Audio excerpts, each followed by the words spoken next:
Did you know that some fathers walk into a doctor's office already doing math? Not the medical kind, a different kind. How much do I say? How loud? How detailed? Because he has learned, appointment by appointment, year by year, that the same sentence lands differently depending on who else is in the room. He knows his son's syndrome better than some of the residents who read about it the night before. He can name the mutations, the feeding protocols, the orthopedic history.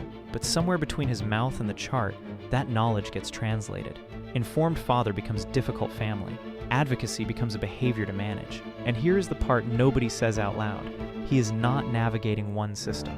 He is navigating two at the same time, every single time.